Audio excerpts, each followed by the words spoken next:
Há também outros aspectos, né? Nós estamos aqui discutindo a questão importantíssima do financiamento público das campanhas eleitorais, mas também, no bojo desse debate, está o fim das coligações para as eleições proporcionais, a realização de todas as eleições em uma única data, facilitação da participação popular, e existem projetos de lei tramitando, PECs. Qual é a avaliação de vocês em relação a esses temas também? Há muitas questões que merecem debate, que estão na pauta.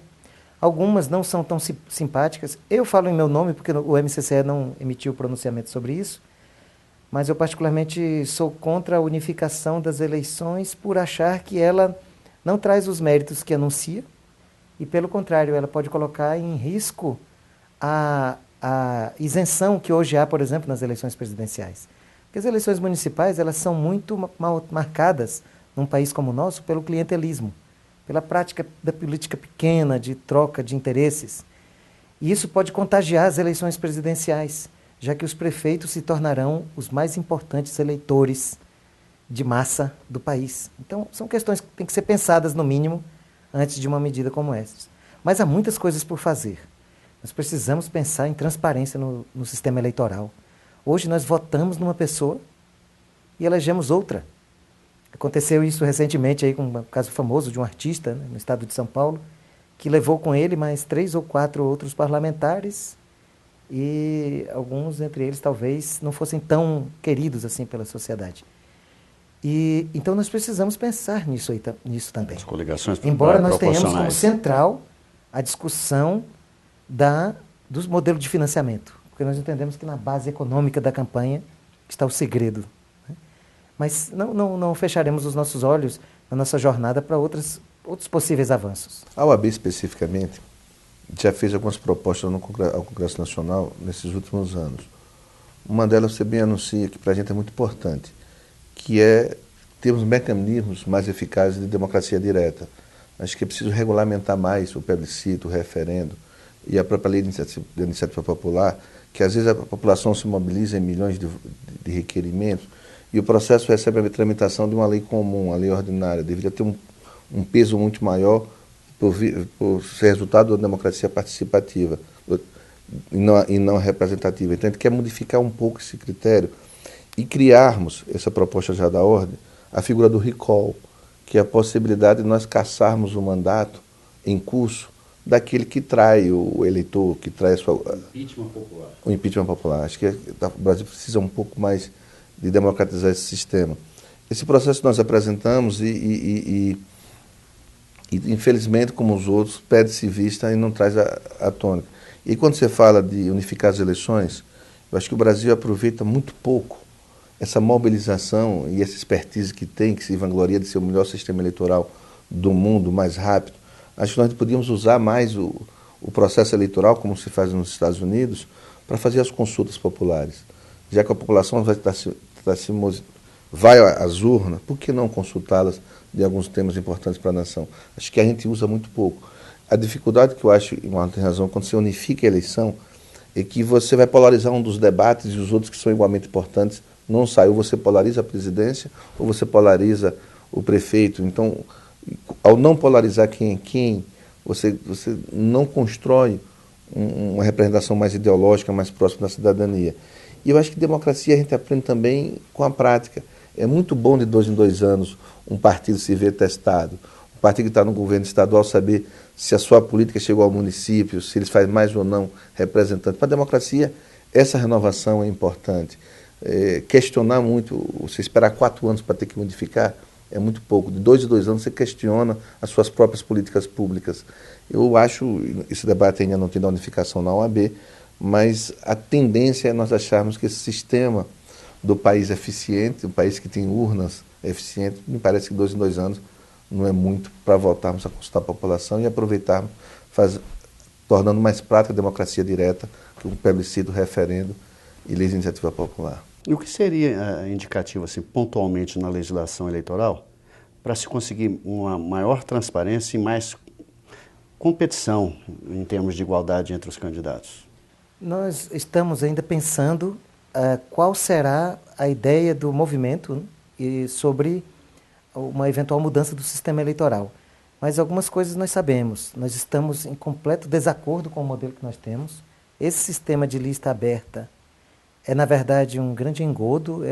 Eu chamo de listas clandestinas, justamente porque se vota em um e não às vezes, em regra, se elege outros. As pessoas vão às urnas e votam em alguém e saem quase todos com a sensação de que seu candidato não foi eleito. Mal sabendo que todos os eleitos assim o foram por conta do somatório de votos dados a todos. Então o voto de cada um conta para a eleição de um pequeno número de pessoas que de fato receberam uma votação individual suficiente para terminar no parlamento. Então isso é muito sério, porque só esse aspecto já deslegitima esse modelo. Somente os especialistas em direito eleitoral e os dirigentes partidários sabem exatamente como funciona o modelo, que é de extrema complexidade. E tem uma dificuldade para a transparência, até para que controlarmos o Caixa 2, os financiamentos ocultos de campanha que se retornam depois em obras públicas, é que nós temos aproximadamente 500 mil candidatos numa eleição, e são 500 mil prestações de contas, o que torna inviável uma fiscalização maior do poder público. Quando nós falamos em financiamento público, o voto partidário, o controle da transparência é maior, porque é o partido que fica obrigado a prestar contas do dinheiro recebido. E aí, se nós provarmos que há um Caixa 2, um financiamento ilegal, nós podemos caçar todos os mandatos do partido. Então, acho que, além de ter uma fiscalização mais reduzida, você cai de 500 mil prestações de contas para 100 no máximo, e você tem esse controle maior, você tem uma punição coletiva. Então, acho que um candidato começa a fiscalizar o outro no próprio partido, porque se ele gastar com dinheiro ilícito, prejudica o outro. Acho que nós passamos a ter controles de transparência muito maior. É isso que nós queremos. E nós achamos que no sistema partidário, o partido tem que ser importante.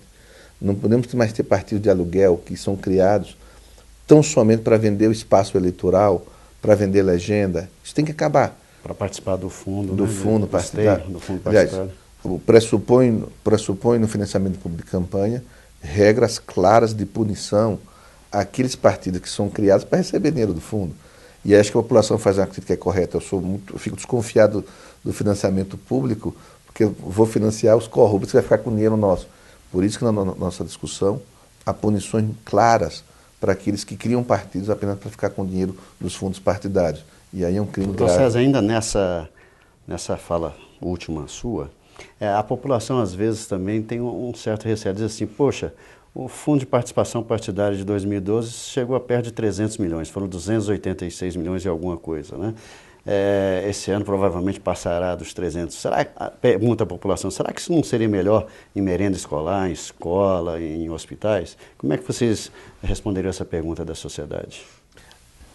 É muito mais barato para a sociedade ter partido político, ter um partido político sério, financiado por ela própria, do que financiado pela corrupção. O dinheiro que é desviado pela corrupção é muito superior o dinheiro que vai para o fundo partidário. Nós estamos falando aqui agora em alguns bilhões.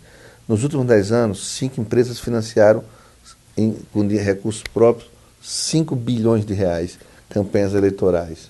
São as que têm grandes obras públicas. Então, a economia que nós vamos ter, gastando um pouco mais, às vezes você gasta um pouco mais para ter economia muito maior. É quando você compra um produto de boa qualidade e o seu retorno é muito maior do que você comprar um de péssima qualidade, você vai gastando o tempo todo para fazer essa manutenção. É isso que nós vamos mostrar para a população, que é muito mais barato ter um financiamento e uma verba destinada à política, porque política é vida, do que se esconder nesse debate e deixar que os financiamentos de campanha sejam feitos por empresas, algumas bem intencionadas, mas infelizmente por algumas muito mal intencionadas. E é mais barato para o Brasil, nós não temos dúvida disso. De fato, já há um financiamento público de campanhas, porque o dinheiro que circula nas campanhas, ou ele já é público, está saindo diretamente dos cofres públicos através de desvios, ou ele é indiretamente público, porque ele é um dinheiro que entra privado na campanha, de fontes privadas, mas depois ele vai ser pago com contratos públicos, inclusive com lucros imensos. Há uma pesquisa realizada por pesquisadores norte-americanos que mostra que há uma taxa de retorno de R$ 8,5, R$ 8,50 para cada real investido em doação de campanha no Brasil. Então é um negócio da China, né, que precisa acabar. Por isso é que é um financiamento público terrível, porque esse dinheiro volta multiplicado por muitas vezes. E ele se multiplica por muitas vezes por quê? Primeiro porque vem o prêmio daquele que apostou na campanha. Ele não vai apenas receber de volta o que apostou. Ele vai receber com um prêmio agregado.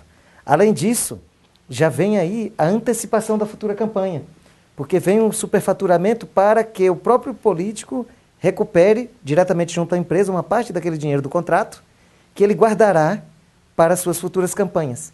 Então, há um pior financiamento público possível. E ninguém duvide de que, porque as empresas... Não, os empresários que bancam as eleições brasileiras, eles lucram com contratos públicos.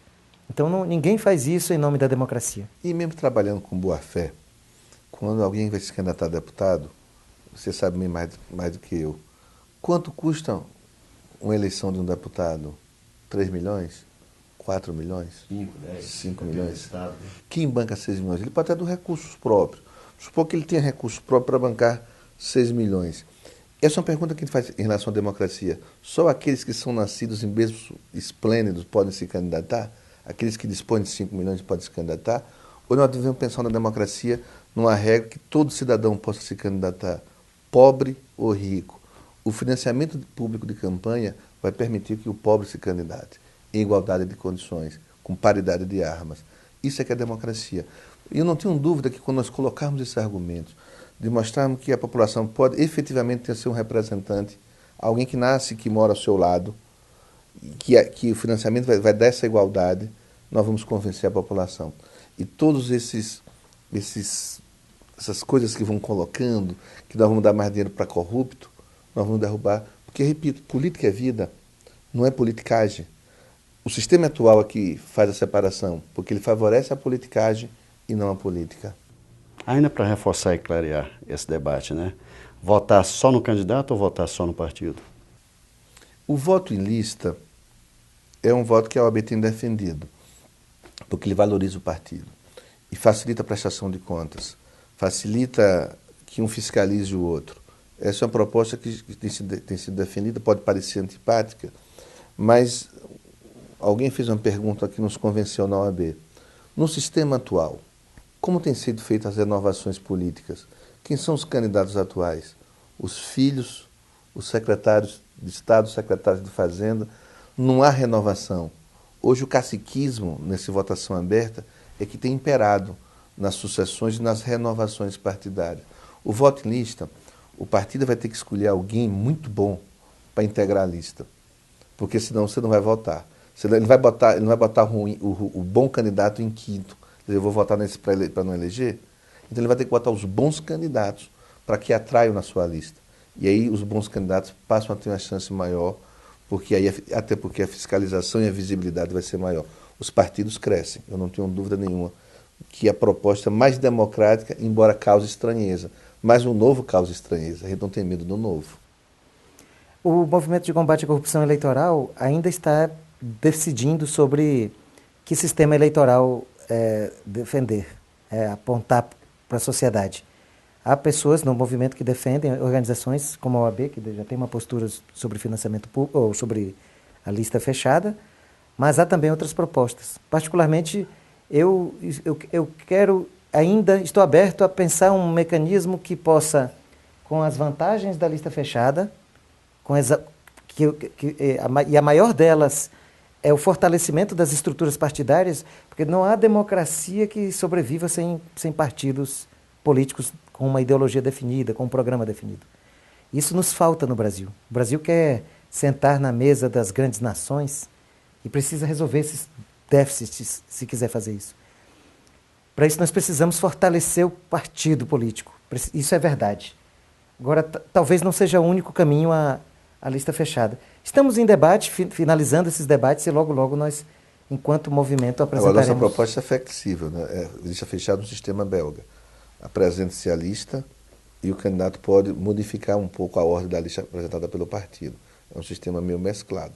Mas que é importante ter a lista porque Para enfatizar a figura do partido e melhorar a fiscalização. Porque hoje você tem no sistema aberto, um partido apresenta 30 candidatos a deputados, são 30 prestações de contas. Se você tem um voto fechado, tem uma prestação de contas. Então é muito mais fácil a fiscalização. E a responsabilidade é coletiva. Um fiscaliza o outro. Eu agradeço muito a presença do juiz Marlon César Brito, batonê da advocacia brasileira, e gostaria que vocês deixassem para a sociedade brasileira uma mensagem de otimismo, de esperança, e convocá-los a participar desse debate salutar, né? Porque democracia sem povo não é democracia, e povo sem democracia também não é povo, né? Então vocês estão com a palavra. Eu queria fazer, na verdade, um convite para a sociedade. Nós fizemos a lei da ficha limpa e no começo nós ouvimos de um deputado que era mais fácil um boi voar do que a lei da ficha limpa ser aprovada.